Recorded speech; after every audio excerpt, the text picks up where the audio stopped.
Apie longevity eterinių aliejų mišinį galima kalbėti ir ilgai, ir trumpai, tačiau labai ilgai nesiplečiant, vien pradedant pasakojimą apie pavadinimą long vita, lotyniškai vita gyvenimas, ilgas gyvenimas. Ši prielaida leidžia mums užduoti klausimą, kodėlgi ilgas gyvenimas, sveikatingas gyvenimas gali būti siejamas su eteriniais aliejais esančiais šiame buteliuke arba supildytais į štai tokias tuščias kapsulės, kuriuose telpa apie 12 lašelių eterinio aliejaus, arba užsisakant jau paruoštas longevity kapsulės. Taigi sudėtyje pirmu smuiku groja frankincensas, augalas, bosvelijos medžio sakų eterinis aliejus augalas, kuris auga Omano pačiose pietinėse dalyse. Jisai auga labai sudėtingose sąlygose ir ta proga subrandina ypatingai sveikatingus sakus, padedančius medžiui išgyventi. Sakai atsiranda dėl to, kad yra pažeidžiama žievė ir imuninė sistema, augalo bosvelijos medžio imuninė sistema sukuria visą puokštę veikliųjų medžiagų, kurios leidžia apsaugoti medį nuo žūties, nuo įvairių pažeidimų, ligų ir, žinoma, nuo žūties. Tokiu pat būdu veikia ir žmogų, kuris naudoja distiliuotą iš sakų frankincenso eterinį aliejų. Ir vienas stipriausių žinomų poveikių tai yra bet kokiems onkonegalavimams. Taigi frankincensas naikindamas kandida grybelį naikina ir tikimybę susipažinti su onkonegalavimu blogybėmis.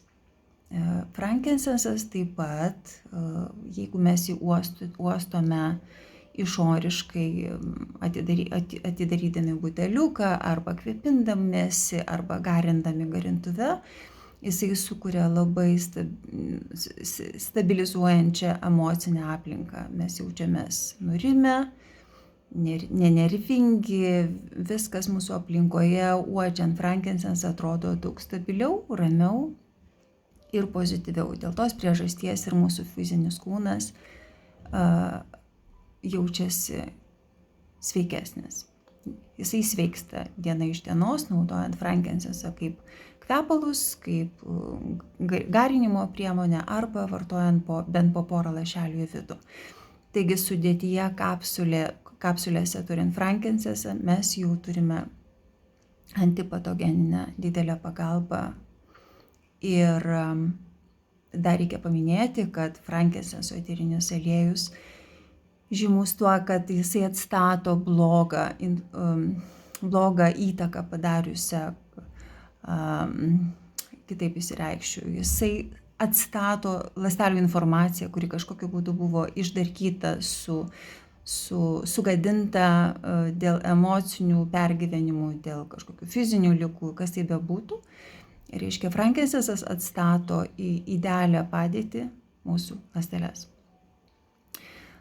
Gvazdikėlis sudėtyje veikia kaip labai rimtas antipatogenas ir, galima sakyti, dezinfekuoja burnos ertmę, jeigu mes jį vartojame gryną, neatskiedę ar ne kapsulėje.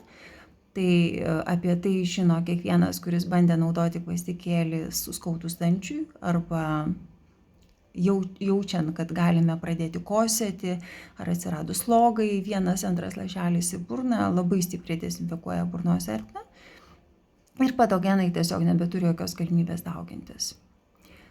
Čiobrelio eterinis aliejus labai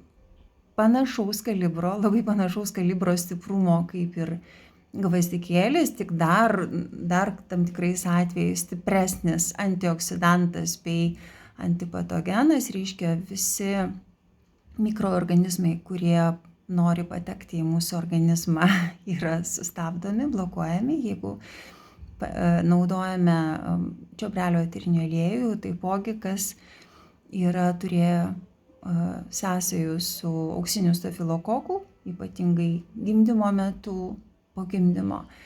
Tai naudodami čiobrelio eterinį aliejų turi galimybę sunaikinti šitą labai stiprų patogeną.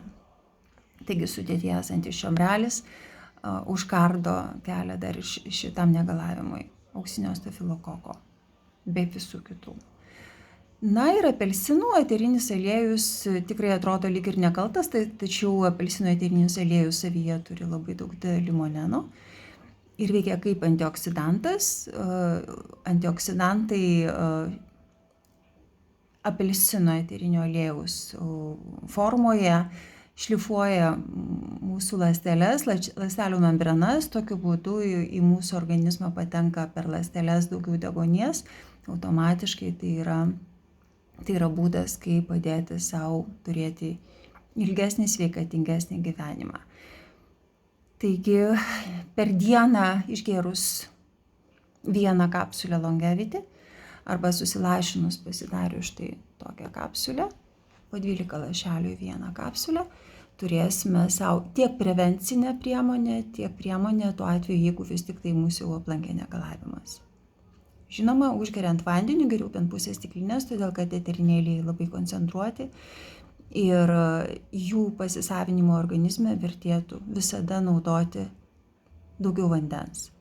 Pasilikime sveiki.